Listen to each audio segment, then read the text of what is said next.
et je voulais vous parler ce matin sur le cours sur le sang.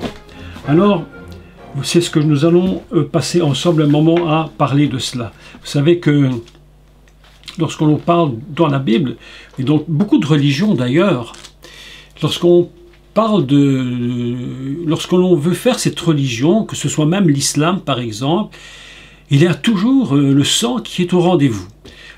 Beaucoup de religions font des sacrifices, ils ont besoin de, quelles que soient les religions ou des sectes, ils ont toujours besoin que le sang soit versé. Alors je me suis dit, mais qu'est-ce que c'est que cette histoire? Pourquoi ce sang? Est-ce que Dieu serait vraiment un sanguinaire à ce point-là pour qu'il y ait toujours du sang versé? Mais quelle est la raison du sang? Est-ce que Dieu ne pouvait pas sauver l'humanité? Est-ce que Dieu ne pouvait pas trouver un autre système de salut pour le monde à partir d'autre chose que le sang? Donc je me suis quand même posé la question, et je crois qu'elle est importante, et je vais aujourd'hui essayer d'introduire le texte, parce qu'évidemment il est assez compliqué. Il y a beaucoup de domaines dans le sang. Si vous prenez le livre des Lévitiques, des questions qui sont très étranges d'ailleurs par rapport à cela, concernant les femmes qui vont mettre au monde des filles ou des garçons, et puis il y aura des périodes très compliquées d'ailleurs. Donc je voudrais aujourd'hui faire l'introduction, et puis progressivement on va essayer de comprendre ce qui se passe et d'expliquer dans la mesure où c'est possible. Vous savez, on est face parfois, je ne sais pas si vous avez remarqué, mais je crois que vous le savez, on est face à des mystères incroyables. On se dit, mais qu'est-ce que Dieu est en train de nous dire? Pourquoi telle chose, pourquoi telle autre chose? C'est si compliqué. Donc aujourd'hui, nous allons ensemble parler du sang. Et je voudrais, une première chose que je voudrais vous lire, c'est un premier texte qui se trouve dans le livre de l'Apocalypse. Et puis nous allons repartir dans le livre de Bereshit, mais nous allons commencer par l'Apocalypse, et c'est au chapitre 5, si vous avez votre Bible, au chapitre 5 et au verset 9. Apocalypse 5, 9. Je prends.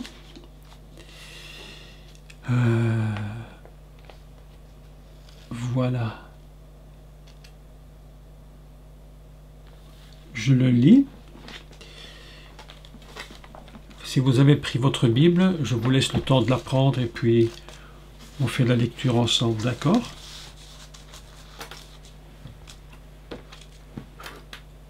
Donc je commence à lire. Lisons à partir du verset 8 si vous voulez, Apocalypse 5, 8. Quand il eut pris le livre, les 4 êtres vivants et les 24 vieillards se prosternèrent devant l'agneau, tenant chacun une harpe et des coupes d'or remplies de parfums qui sont les prières des saints.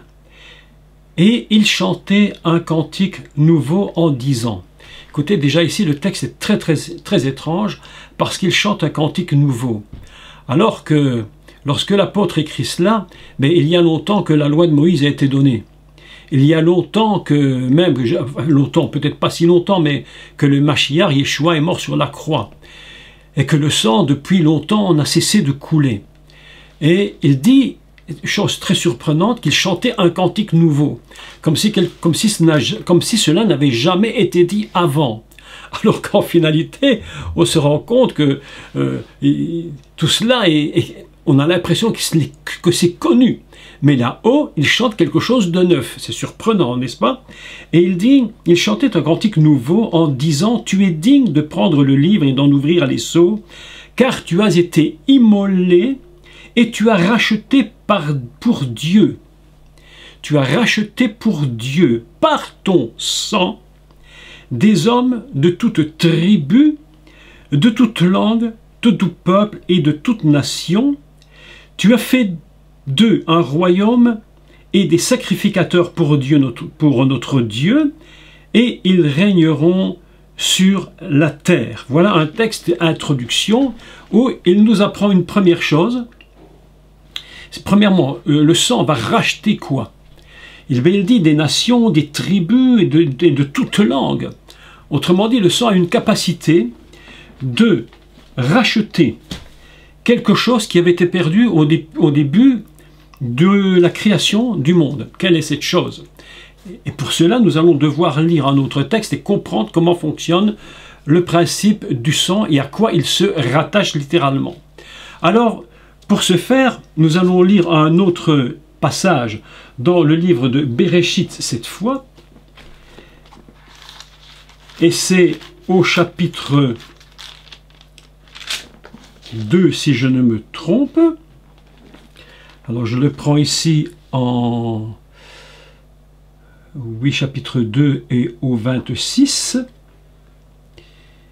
Et voilà, et je le lis avec vous, Bereshit 1 au verset 26. Dieu dit, faisons l'homme à notre image. Je lis en français, selon notre ressemblance et qu'il domine sur les poissons et la mer, etc. Premier texte que nous lisons. Donc, il est écrit une chose. Vayomer Elohim, il a dit Elohim, Naase Adam, Betsalmeno Kidmutenu, ce qui signifie, il a dit Elohim, donc le Dieu qui crée, faisons Adam, nous devons absolument traduire Adam et non pas traduire l'homme, absolument traduire Adam, parce que lorsqu'on pense à l'homme, on est dans une autre idée. En général, les gens s'imaginent que Adam, fondamentalement, c'est monsieur. Alors qu'ici, nous avons le premier texte nous dit que Dieu dit « faisons Adam à notre image ». Je vais expliquer pourquoi. « Betsalmeno kidmutenu », donc, comment ils ont traduit ça en français, à notre image, dans notre ressemblance, donc ce qui nous ressemble. La première chose que nous allons apprendre, c'est à lire la signification de Adam. Il y a plusieurs façons de lire Adam. Vous savez tous parfaitement que Adam n'est pas un prénom, mais un code divin. Et à la fois, non seulement un code, mais il est codé à travers chaque lettre, Aleph, Dalet, même, mais il est en même temps un verbe. Ce verbe-là, évidemment, nous allons l'étudier dans les déclinaisons possibles du verbe. Il faut savoir que Adam, en réalité, lorsque l'on parle de Adam, c'est-à-dire la créature humaine fondamentale qui englobe, et ça c'est très important, englobe l'humanité entière, même s'il y a, je vais dire, des particularités au niveau adamique, lorsqu'on parle de, entre guillemets, de Adam et Ève, fondamentalement, Adam, c'est l'humanité entière. Lorsqu'on parle des notions adamiques, c'est pourquoi d'ailleurs le Mashiach s'appelle le dernier Adam. Je précise ici une petite particularité, mais très importante pour ceux qui enseignent. Lorsque vous enseignez sur Adam, ou sur le Messie Adam, la Bible nous dit qu'il est le dernier Adam, ne dites jamais dans l'enseignement, attention c'est très important, c'est une particularité mais fort importante pour vous, ne dites jamais qu'il est le deuxième Adam. Il n'est pas le deuxième Adam, il est le dernier Adam. Je vais vous dire pourquoi, parce que, chose tout à fait surprenante, c'est qu'après le premier Adam, il y en a eu d'autres qui sont venus, qui s'appellent aussi Adam. D'ailleurs, Esav s'appelle Edom, qui en réalité, si vous lisez, c'est Adam. C'est très surprenant. Si vous prenez Ishmaël, eh bien, il est appelé Péré Adam. Donc, si vous dites... une parenthèse que je fais pour ceux qui enseignent, mais si vous dites que le Mashiach Yeshua est le deuxième Adam, c'est une erreur. Bon, allez, c'est pas dramatique de le dire, c'est pas un drame, mais enfin c'est quand même une erreur quand même importante. Et vous savez pourquoi elle est importante? Parce que si vous dites qu'il est le deuxième Adam, ça donne raison au prophète Mohammed, qui dit qu'il, lui, il est le dernier. Alors s'il dit qu'il est le dernier, évidemment, il a de quoi se défendre. Mais si nous partons du principe que le Mashiach est le dernier, c'est-à-dire qu'après il ne peut plus y en avoir un autre. D'accord? Est-ce que vous comprenez? Je ferme la parenthèse. Je la ferme tout de suite. Mais reprenons le mot Adam. Comment Adam fonctionne-t-il? La première chose que l'on peut dire, c'est un premier décodage de Adam, c'est donc Aleph, Dalet, Mem, Abraham, David, Mashiach. Abraham, David, Mashiach. Deuxième lecture de Adam. On va le couper en deux cette fois. On va mettre une première lettre qui est le Aleph, et puis les deux dernières Dalet même, qui, elles, produisent Dam. Et là, tout commence. Tout va commencer au niveau du sang. C'est très, très, très important de comprendre cela, parce que, dans le mot de Adam, il y a la fonction fondamentale de l'univers qui est le sang. L'autre jour, j'étais dans un séminaire où j'ai enseigné. J'avais dit une chose où les gens ont été tellement étonnés de ce que j'avais dit, je pense même que certains ont dû se dire, mais ils racontent n'importe quoi, que même l'univers, le fondement de l'univers, la base de toute chose, rien n'existe s'il n'y a pas la notion d'âme, c'est-à-dire le sang. Donc, vous comprenez bien que lorsqu'on parle de Adam, ce n'est pas une invention, entre parenthèses, le mot invention est complètement mauvais, mais ce n'est pas une invention divine que Dieu s'est dit, tiens, tout d'un coup, je crée mon homme et dedans, je vais mettre du sang. Non, pas du tout. Lorsqu'il crée Adam, il prend la notion, et quand je dis notion, c'est l'essence fondamentale de tout ce qui est, de toute éternité, qui s'appelle d'âme et qui est le sang. C'est pourquoi il est dit Betsalmeno kidmutenu, c'est-à-dire Betsalmeno kidmutenu à notre ressemblance. C'est-à-dire que la dent est construite dans la notion du sang par rapport à quelque chose qui est là-haut et qui est déjà dans la notion du sang. C'est pourquoi la Bible nous enseigne que même le sacrifice de Yeshua, le Messie, c'est un sacrifice qui est éternel. C'est-à-dire que tout l'univers entier repose sur un pilier qui s'appelle d'âme. Et même plus encore que d'âme, il s'appelle littéralement Adam. Et j'explique cela. C'est très important de comprendre que la dame fondamentale, ce n'est pas quelque chose uniquement qui vient sur terre au moment de l'existence de l'être, mais c'est quelque chose qui est complètement éternel. Ça vient de là-haut, c'est pas quelque chose uniquement d'en bas. Donc, nous allons aussi réfléchir sur... vous allez voir quelque chose de très intéressant par rapport au nom de Adam, au nom de ce qu'on appelle le tétragramme, c'est-à-dire Adonai, Yud He Vav He, et de ce qu'on appelle aussi l'arbre de la vie, ou la vie simplement. Et vous allez voir qu'il y a quelque chose de très très surprenant, une connexion qui se fait entre les trois. Si vous prenez Adam, vous allez constater que la valeur de Dam, donc Dam, le sang, c'est 44. Même 40, Dalet, 4. Nous avons donc 44. Je ne vais pas expliquer ce qu'on peut conclure de ça. Si nous prenons le tétragramme, Yud He Vav He, nous avons 5 et 5. Si nous prenons Chaim, Etz Chaim, par exemple, l'arbre de la vie, c'est 2 Yud, 10 et 10. C'est pas par hasard. C'est pas par hasard parce que il y a toujours dans l'Adam, dans le nom divin et dans la vie fondamentale, il y a toujours une connexion entre le céleste et le terrestre.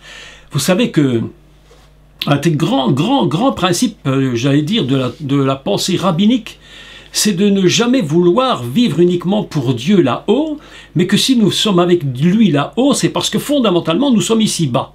Ainsi Dieu lui-même construit son Adam avec 2, 4, 44, Dalet même, le sang est de 44. C'est-à-dire qu'il y a une dimension céleste à cela et une dimension terrestre. Le sang a la valeur même de 44, de 4, qui est comme les 4 lettres divines, qui, elles, dans les 4 lettres divines, nous trouvons le 5 et le 5 ici-bas. Ainsi, lorsque nous étudions la vie, par exemple, lorsque Abraham et Sarah vont recevoir les lettres divines, il y a quelque chose de céleste qui descend sur la terre. C'est un principe fondamental. Le sang ne peut pas, impossible, il ne peut pas être que terrestre, il doit aussi être complètement céleste. C'est ainsi que Dam vaut 44. Mais la chose qui est importante aussi, c'est de savoir que la première lettre de Adam, c'est le Aleph. Pourquoi Aleph? Il y a un grand principe dans le Aleph, c'est que Dam, premièrement, le Dam n'est pas seulement un mot, un nom, mais est un verbe. Et ce verbe, évidemment, va venir et va donner le sens de ressembler.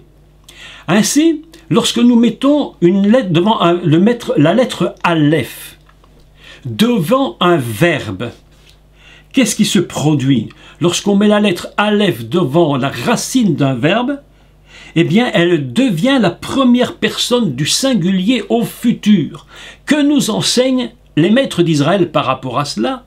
Ils nous disent qu'en réalité, la dame, eh bien, c'est celui qui est prévu pour se connecter dans le futur, pour aller vers le Aleph, vers la nature la plus élevée de Dieu. Le sang, en réalité, le dam est lié avec le Aleph, c'est-à-dire ce que je suis, la vie qui est en moi, elle est en tant que ressemblant, je suis ressemblant parce que je vais vers le Aleph. Il faut que je sois vers le céleste, vers le divin. Ainsi, le mot Adam signifierait ressemblera. Il va se connecter pour ressembler. Chaque jour, chaque moment de son être, l'Adam se connecte pour ressembler à Dieu. C'est pourquoi il y a Aleph au début. Si nous considérons maintenant le Dalet même comme le verbe, et nous allons parler des verbes, eh bien, vous allez voir que c'est une connexion avec le verbe se connecte, le mot se connecte avec le futur, avec ce qui est en haut. Ainsi, nous avons deux idées. Le sang, céleste et en même temps terrestre, produit cet Adam. Deuxièmement, nous avons le verbe ressembler. On dit l'édamot. L'édamot, c'est ressembler. Celui qui tend à monter constamment vers le divin. Il est impossible de pouvoir être dans la ressemblance de Dieu si nous sommes déconnectés du divin. Et vous savez que lorsque nous allons parler de cela, qu'est-ce que c'est que cette déconnexion? Comment le sang peut-il se déconnecter de l'Aleph? Voilà la question. Comment le sang va-t-il se déconnecter? Comment l'humanité est-elle déconnectée avec Dieu? Aujourd'hui, dans les temps dans lesquels nous vivons, évidemment, nous nous rendons bien compte de cela, c'est que, en réalité, il est impossible pour l'humanité aujourd'hui de tendre à la ressemblance de Dieu. L'homme se crée lui-même son propre Dieu, se crée ses propres dieux à lui, mais aller vers la ressemblance de l'Aleph, c'est pour lui absolument impossible. Et Dieu va devoir mettre en place un système pour que la déconnexion de l'Aleph puisse recommencer et que la notion du sang, qui va être complètement pervertie, puisse retrouver le chemin de l'Aleph. Le principe du sang, c'est un chemin de connexion avec Dieu ou de déconnexion. Et vous allez voir comment le verbe lui-même a des sens, mais complètement imprévisibles et complètement opposés. Donc, vous savez que lorsque on parle du sang aujourd'hui, les gens vont en général vont dans les hôpitaux et disent je vais faire une prise de sang. Ils vont se faire prendre le sang. Et ce qui est tout à fait surprenant dans cette histoire, c'est que une dame disait, elle va dire au médecin, le médecin lui demandait mais vous voulez que je fasse quoi comme prise de sang? Et la dame elle lui dit mais faites tout. Mais le médecin lui répond, mais c'est impossible de faire tout. C'est absolument impossible. On peut chercher telle chose ou telle chose, mais tout en même temps, c'est pas possible. Parce que le sang contient tellement de données de vie. C'est tellement impressionnant ce que le sang possède qu'on est obligé de chercher pour comprendre ce qui se passe à l'intérieur de ce sang. Autrement dit, c'est réellement la vie. D'ailleurs, si je ne me trompe, je crois que j'ai pris note de cela, je crois que c'est dans Lévitique 17:11 où il y a un texte extrêmement révélateur sur le sang, où il dit que l'âme est dans le sang. La vie est dans le sang. Lorsque quelque chose ne va pas, mais déjà à l'époque, au XVIIe siècle, on s'était rendu compte que le sang avait quelque chose de spécial. Vous vous souvenez de toutes ces saignées que l'on faisait à l'époque? C'est absolument horrible. Et puis ces médecins essayaient ils sentaient, et parfois même ils goûtaient pour voir s'ils pouvaient trouver quelque chose. Parce que l'être humain fonctionne sur ce principe. C'est quelque chose absolument incontournable. On va dire de quelqu'un, il est de mon sang. De la famille, on dit, il est de mon sang, il est de ma chair, de mon sang, parce que c'est la vie, fondamentalement la vie. Et cette vie est marquée, c'est un marqueur de l'humanité, c'est un marqueur du divin en nous et un marqueur de l'humain en nous. Ainsi, le secret, c'est de ne jamais déconnecter, écoutez bien, ne jamais déconnecter le sang de l'Aleph. Ne déconnectons jamais le dam de Aleph, sinon la dame est en train de disparaître. Et c'est pourquoi je crois qu'aujourd'hui, il me semble que on trouve que les hommes sont parfois extrêmement dans l'animalité. Ils n'ont plus quelque chose de divin. Ils sont devenus tellement animaux. Ça va tellement loin que lorsque l'homme est déconnecté de l'Aleph, il va même avoir des relations avec des animaux. Parce qu'il s'imagine que l'animal et lui sont identiques. Vous imaginez que la déconnexion de l'Aleph produit, mais vraiment un drame au niveau de l'humanité. Ainsi, nous devons comprendre que Adam, c'est la connexion du sang sur le divin fondamental, Aleph, Dam. Ainsi, nous avons maintenant prendre, et je vais être très lent pour que vous puissiez prendre note et écrire. Je voudrais vous parler du verbe Dam et vous allez comprendre comment il fonctionne. Alors pour beaucoup de personnes, évidemment vous le savez, vous l'avez remarqué que Adam c'est devenu un prénom. Alors, j'avais un professeur, à moi il s'appelait, en plus c'est un professeur de religion, il s'appelait Monsieur Adam, c'est absolument incroyable.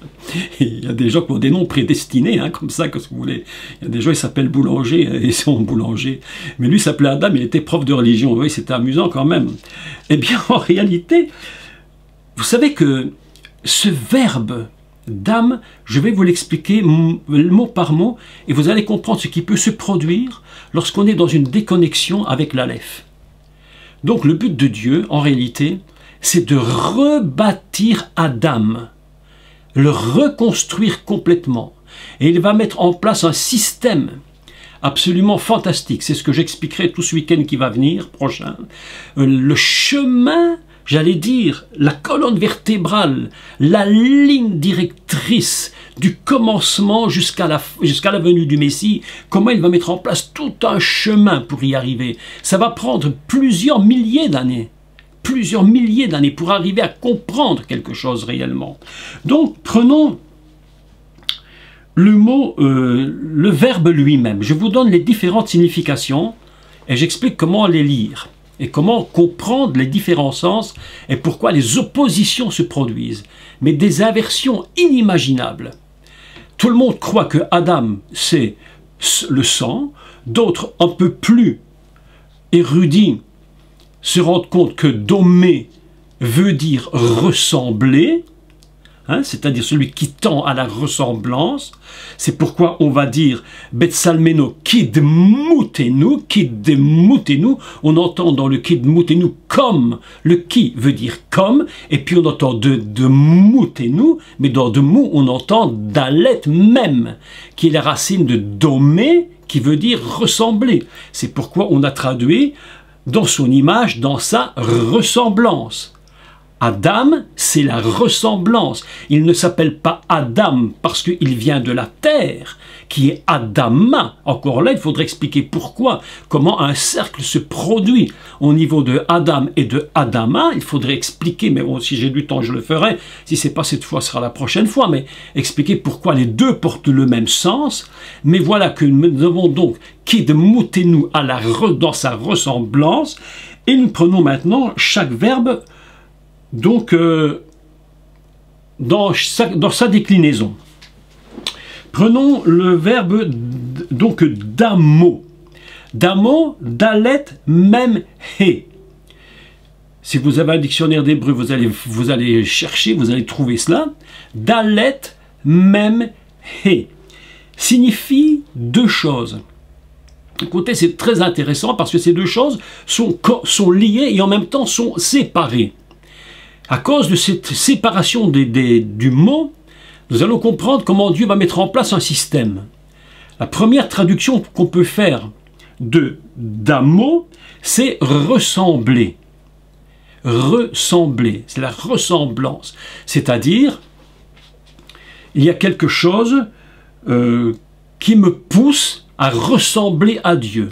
C'est pourquoi les maîtres d'Israël nous enseignent que le Aleph, c'est ressembler, c'est tendre vers le divin. Parce que c'est ressembler à. Je tends à lui ressembler, d'amo. D'accord? Donc c'est la première fonction, la première idée qu'on a de ce verbe. Donc on va oublier pour un temps que Adam, c'est pas monsieur, c'est pas l'humanité, c'est un verbe. On va le conjuguer. Deuxième traduction de damo. Je vous donne la traduction, c'est être semblable. Être semblable, c'est surprenant. Parce que c'est pas tout à fait la même chose que vouloir ressembler, que tendre à la ressemblance. Être semblable, ça veut dire qu'il y a quelque chose dans la dame qui est une image, allez dire, entre guillemets, une copie du céleste. D'ailleurs, c'est tellement surprenant, c'est tellement incroyable, que si nous regardons Adam, comment vous et moi nous sommes construits, vous allez voir quelque chose d'absolument unique, absolument impressionnant. C'est le plus basique du basique et pourtant personne n'y fait attention, mais pourtant c'est incroyable. Si vous prenez un être humain, je suis devant vous, et vous voyez mon corps qui est devant vous. Si je considère le corps qui est une ligne droite, donc la tête, le corps, le torse, et puis les jambes, et puis on descend jusqu'en bas, c'est une ligne droite, et si je dessine cette ligne, c'est comme un vav. D'accord? C'est comme un vav, la lettre vav. Si je mets ma main, j'ai 5, et si je mets ma main, j'ai 5. Et j'ai vav, he, vav. Vav, he, vav. Ainsi, 5 et 5 égale 10. Yud, he, vav, he. Tout être humain, fondamentalement, même au niveau de sa structure physique, est absolument dans l'être ressemblant à Dieu. Vous prenez un animal, il a un sabot, vous prenez l'autre, il a je ne sais quoi, il a des griffes, il a des pattes, on fait tout ce qu'on veut, mais nous avons quelque chose en nous qui est totalement surprenant. Il y a quelque chose en nous, et encore pas que ça. Plus que tout ça, tout le reste s'ajoute.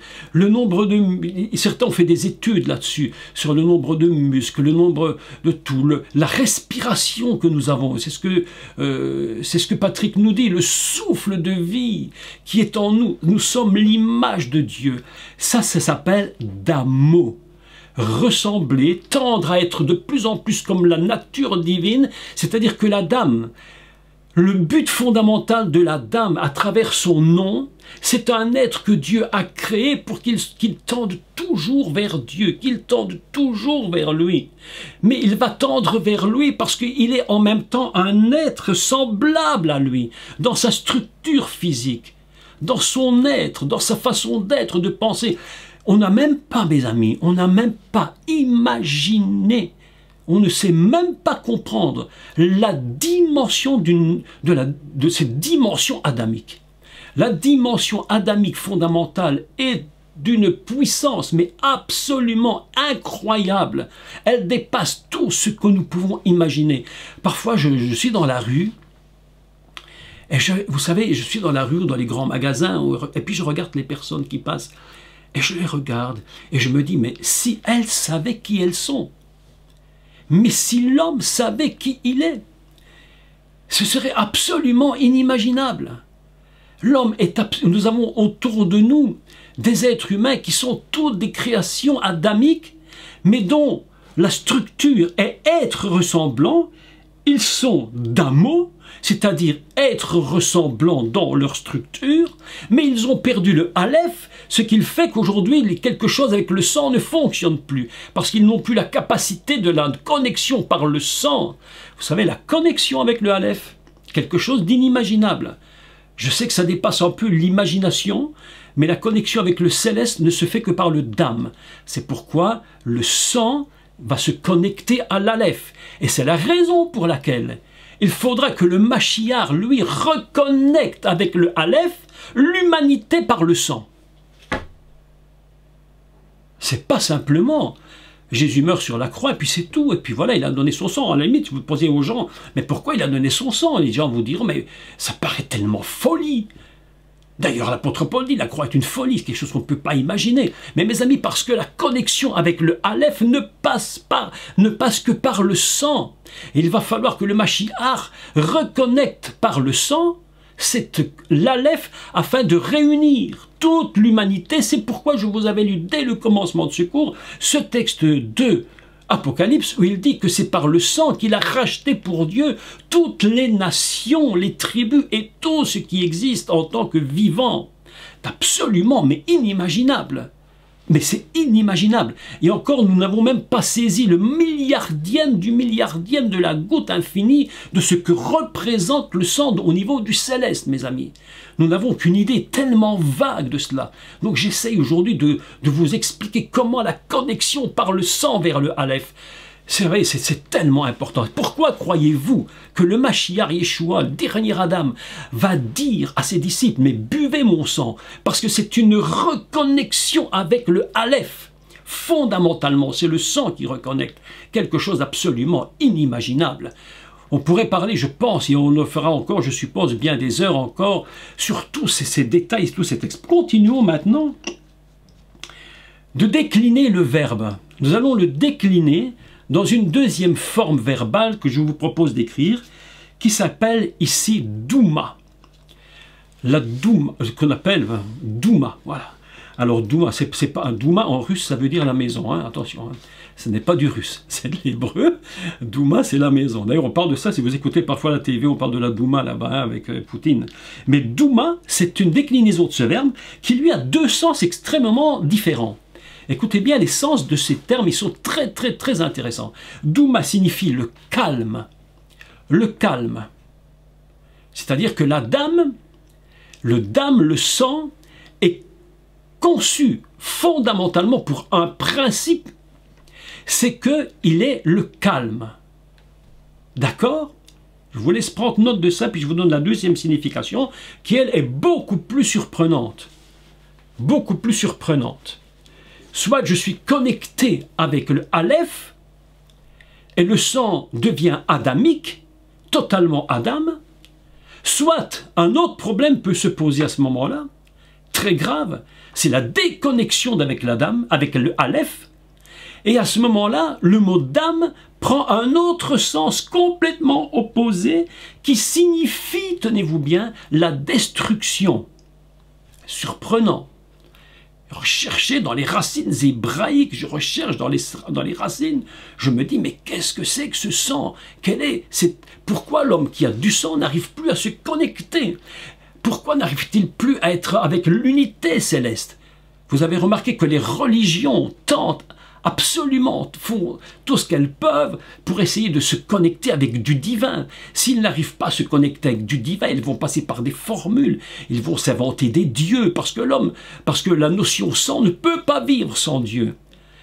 La notion du sang ne peut pas vivre sans le Aleph, c'est impossible. Il a besoin de se connecter. Donc, si on est connecté du Aleph, ils vont essayer de retrouver un autre Dieu, quelque chose de particulier. Et à ce moment-là, ce n'est plus le calme, mais on tombe dans un problème qui est la destruction. Deux mots, Douma, première traduction, le calme, deuxième traduction, la destruction. D'accord? On est en train de décliner le verbe. Troisième déclinaison du verbe, de ce verbe dalet même, et on va le lire en hidame. Hidame, ça s'écrit comment?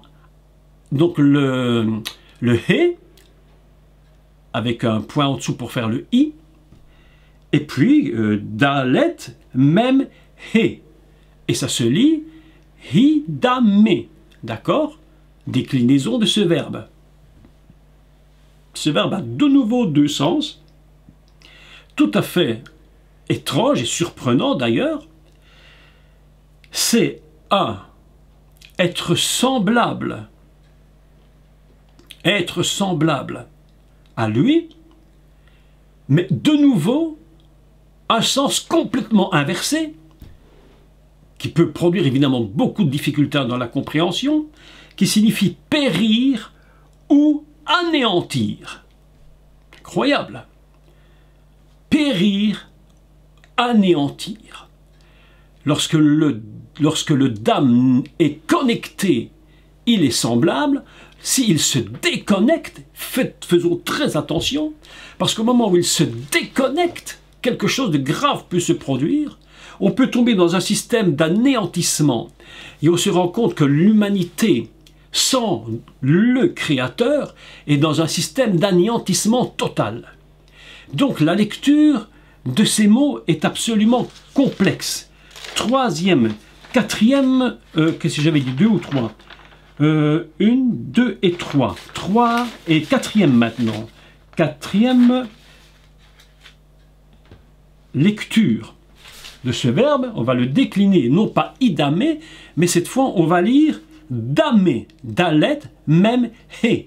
D'accord? Et prenez note parce que c'est très très important. Vous allez voir que damé, c'est un mot qui lui est très intéressant. Très intéressant parce qu'il signifie aussi penser, la capacité de penser, s'imaginer. Je vous les cite tous. Penser, s'imaginer. Ça va même être, on pourra même traduire par croire, par espérer, avoir l'intention de. Vous voyez comment ce mot se décline. Lorsqu'on lit Adam, évidemment que les gens qui vont lire Monsieur Adam, Adam tout court, Adam et Ève, ils n'ont même pas un effleurement dans la pensée, même pas un minimum d'effleurement dans la pensée que ce Adam, il contient toutes ces idées en même temps. Donc, damer signifie s'imaginer. C'est quelqu'un qui peut imaginer, quelqu'un qui peut penser, quelqu'un qui croit, quelqu'un qui espère, quelqu'un qui a de l'intention de. Vous voyez qu'on peut jouer dans ce mot-là, on peut jouer dans ce mot. Compliqué. Cinquième, on est 1, 2, 3, 4, cinquième. On peut décliner le verbe toujours comme dami. Dami, dalet même, dalet avec le ha, et puis le même, et puis le yud, dami. Et là, c'est très intéressant aussi parce que ce mot signifie silence et repos. Et là, c'est très intéressant parce qu'on comprend très bien que lorsque la notion de la dame fondamentale, c'est quelqu'un qui est conçu dès le départ pour être quelqu'un qui est dans le repos. La dame n'a jamais été conçue pour vivre dans des stress épouvantables, dans des angoisses perpétuelles. La notion fondamentale du sang, lorsque Dieu est avec lui, lorsque Dieu va lui donner son Shabbat, d'ailleurs Dieu va donner Shabbat, Dieu, et quand je dis qu'il donne Shabbat, écoutez, je vais encore être très prudent dans ce que je dis, parce que à partir de ce dami repos, on est déjà dans une notion que lorsque Dieu crée son Adam, il lui a déjà donné fondamentalement une idée de repos. Il était conçu dès le départ pour le repos. Aujourd'hui, ce qui tue l'humanité, et de plus en plus, ça détruit notre monde, c'est ce qu'on appelle aujourd'hui, dans un langage un peu plus moderne, mais en finalité, c'est ce qu'on appelle le burn-out, n'est-ce pas? Comment on appelle ça en français? Le mot ne revient plus là. Des dépressions en finalité, des dépressions. Pourquoi ils sont dépressifs les gens? Vous avez remarqué comme les gens sont dépressifs? Tomber dans des dépressions incroyables. Parce qu'ils sont conçus. La notion sang est conçue pour le repos, mais voilà que si elle est déconnectée de l'aleph, eh bien il se passe un problème, eh bien l'homme tombe dans une angoisse, dans des peurs, dans des destructions complètes. Ainsi, la notion fondamentale ne peut se diviser. Dieu a prévu que son être qu'il allait créer serait adamique. Pas seulement d'âme, mais adamique. Ainsi, il faut toujours connecter avec le céleste pour que nous puissions demeurer dans le repos. C'est absolument important ce que j'explique.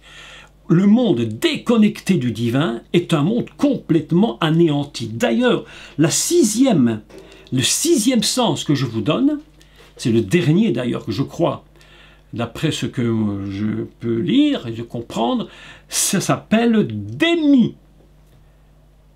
Démi. Et démi, tenez-vous bien, ça signifie anéantissement.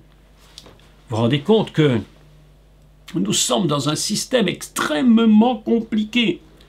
Voilà que notre Adam possède en lui toutes ces choses. Mais soit une apparaîtra ou disparaîtra. Que maintenant, rentrons dans le problème de l'Adam. Lorsque Dieu parle dans le Gan Eden, au moment où il va créer son Adam, vous vous souvenez que j'avais dit que la première chose que Dieu dit à l'Adam, écoutez, c'est très important. Dieu va parler à sa créature. Il ne va pas parler à un être déconnecté. Il parle à un être connecté avec lui. Il parle à un être qui tend constamment à la ressemblance. Le but de Dieu, c'est que le sang soit constamment dans la volonté de connecter avec Dieu. Il faut absolument qu'il puisse tendre vers la nature divine constamment. C'est pourquoi, rappelez-vous ce que je vous avais enseigné, que lorsque Dieu crée l'Adam, la première chose qu'il va lui dire, il va lui dire à cet Adam complet, il va lui dire, sois béni, je te bénis. On dit, Vaïbarer Elohim, il le bénit Elohim. Et vous vous souvenez que je vous avais expliqué que cette notion de Vaïbarer vient d'un mot qui est le Berer, qui signifie s'agenouiller. Pourquoi? Parce que l'Adam ne peut être que Adam que si il a cette capacité de s'agenouiller devant le Aleph, devant le Créateur lui-même. S'il n'y a plus cette capacité de se connecter avec le Aleph, dans cette capacité de se prosterner devant lui, c'est très important ce que j'explique, eh bien évidemment tout bascule. Et le mot Adam bascule complètement d'un côté et de l'autre. Soit il est le calme, soit il est l'anéantissement, soit il est la paix, soit l'homme est complètement stressé et il se détruit littéralement. La fonction adamique ne peut jamais être séparée. On ne peut jamais dire de quelqu'un qu'il est totalement adamique s'il s'est séparé du divin. À ce moment-là, il devient complètement animal. Vous savez que c'était tellement loin de la déconnexion de l'Adam. Elle était si loin dans le monde. Et actuellement, elle va encore si loin que je crois, je ne peux pas affirmer, mais je crois que c'est le Danemark, s'est rendu compte de la catastrophe qui se produisait par rapport aux relations que les humains avaient avec des animaux, mes amis. Qu'ils ont été obligés, je crois que c'est le Danemark, pas certain, qu'ils ont été obligés de faire passer un article de loi au niveau national pour interdire ce genre de pratique. Tu te déconnectes de l'Aleph, tu te déconnectes du haut. Mes amis, il ne reste que du sang, et ce sang est touché. Comment est-il touché? Comment la déconnexion de l'Aleph s'est-elle produite? Et comment ce sang a-t-il été complètement touché par le mal? Eh bien, mes amis, il faut se rappeler d'une chose, c'est que dans le Gan Eden, lorsque le Narash, le serpent, est venu, quel était le but du serpent en réalité? Il avait plusieurs buts. Mais un des premiers buts dont nous allons nous souvenir, c'est qu'il a déconnecté le céleste. Il a déconnecté le céleste. Il n'a pas dit Adonai Elohim. Il a dit seulement Elohim. Il a voulu supprimer la notion céleste. Vous savez pourquoi? Parce que le serpent, très rusé d'ailleurs, il sait très bien que l'Adam, il sait très bien que l'Adam sait que Dieu existe. Il ne veut pas que l'homme ne soit pas religieux. Ce n'est pas son problème qu'il ne soit pas religieux. Au contraire, il doit être religieux, à tout prix religieux. Mais il doit être religieux, mais surtout pas religieux en étant connecté avec le Aleph.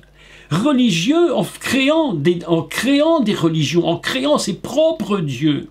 Donc le Naraj vient dans le Gan Eden, et une des premières choses qu'il va faire, c'est de déconnecter Adam d'avec en haut. Mais Dieu, évidemment, s'est rendu compte de la question terrible qui s'était produite, du problème.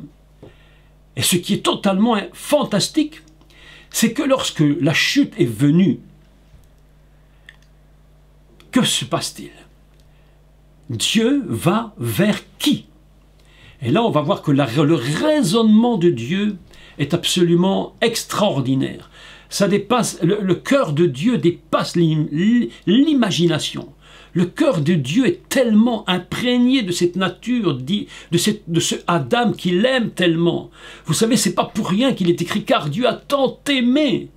Pas seulement aimé, mais il a tant aimé cet Adam, il a tant aimé le monde, il a tant aimé cette créature adamique qu'il a faite, qu'il va trouver le moyen de la reconnecter.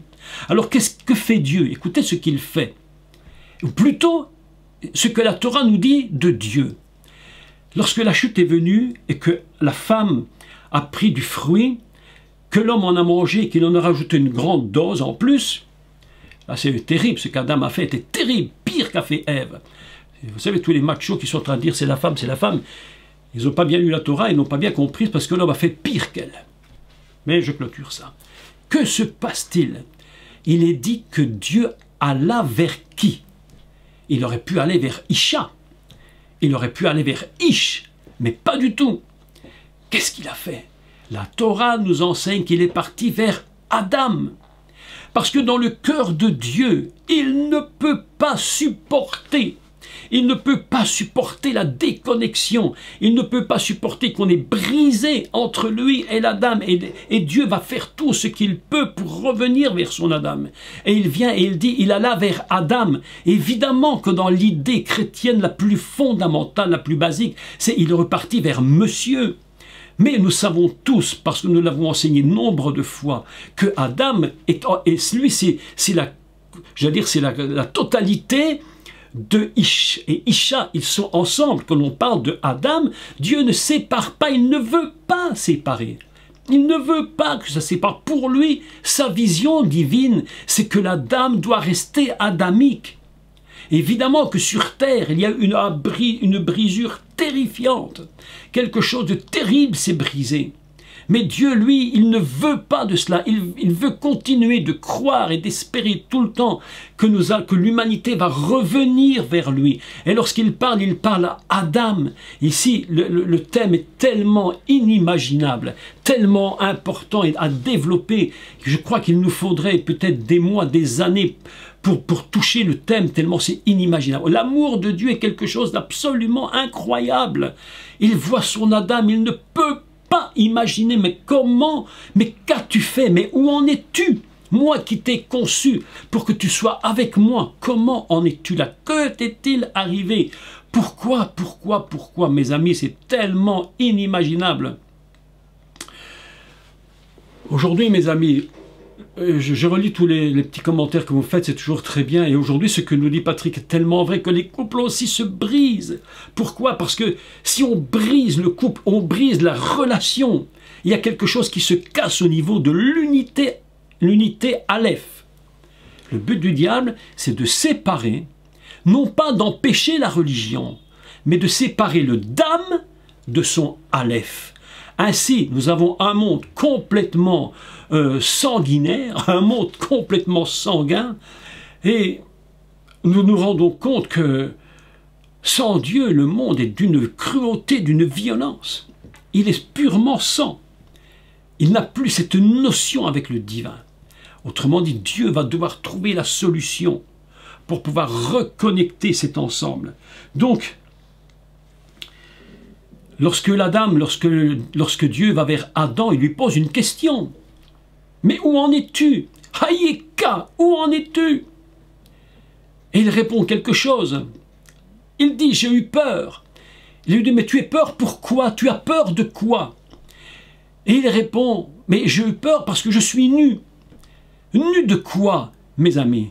L'explication que moi je comprends, nu de l'Aleph. nu de l'Aleph. Il était revêtu de l'Aleph. Le sang revêtu de l'Aleph s'appelle Adam. Lorsque l'Aleph est déconnecté, il dit « je suis nu ». Alors évidemment, vous avez les fantasmes qu'il y a dans toute cette histoire. Adam et Ève tout nus dans le jardin d'Éden et tous ces trucs-là. Mais mes amis, mais on n'est pas du tout dans cette idée. C'est pas du tout le problème. Aucun problème à ce niveau-là. Le problème, c'est qu'il est nu de l'Aleph. L'Aleph, l'a quitté. Le serpent est arrivé à faire quelque chose qui a brisé cette unité. C'est pourquoi Dieu vient et il revient vers celui qu'il considère toujours Adam. Vous savez, mes amis, je pense à cette image. Je pense à cette image du Messie, Yeshua, lorsque il vient chercher l'épouse. Il vient chercher l'épouse, il ne la trouve pas, il vient la chercher.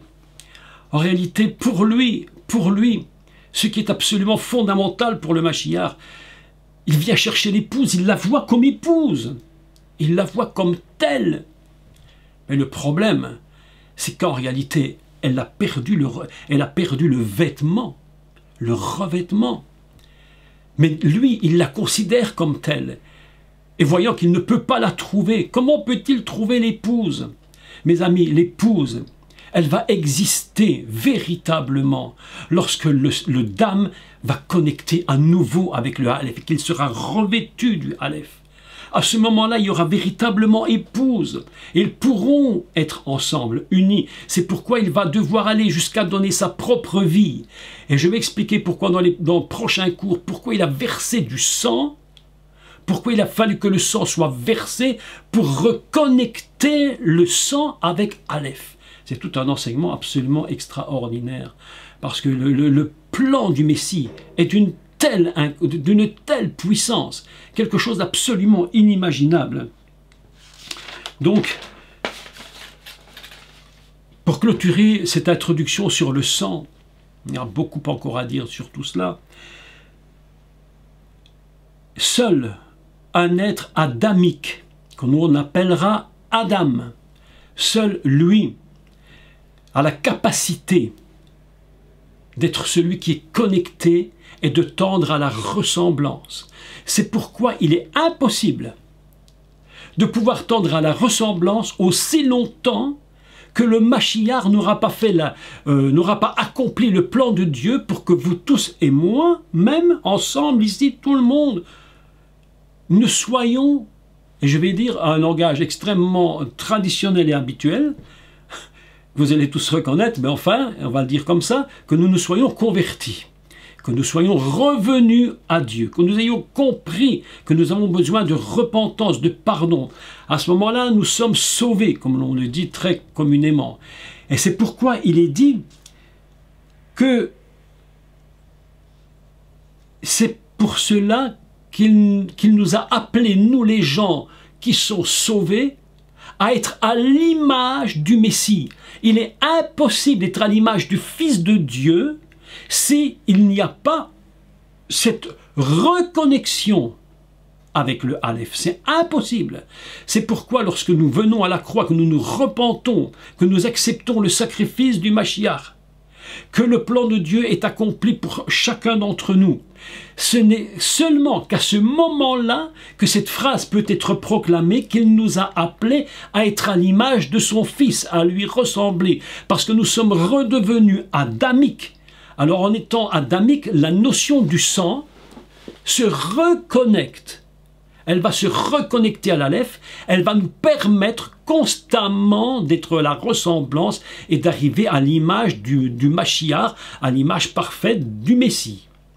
Sans cela, il est impossible d'essayer de lui ressembler. Vous savez, on peut voir des personnes qui essayent d'être des gens fantastiques, il y a des gens fantastiques sur cette terre. Et je sais que c'est très mal compris si je disais ça dans certaines communautés, mais essayer d'être semblable à l'image du Aleph, à ressemblance et tout le temps tendre à cela, si on n'est pas passé par le Messie, par la croix, par le sang versé, eh bien, même si nous étions une image de quelqu'un d'absolument extraordinaire, jamais Dieu ne peut accepter cela. Pourquoi? Sinon nous serions connectés par la force et nous essaierions d'arriver à obtenir, je dirais, la notion du Aleph par la force. Et c'est ce que Dieu va faire.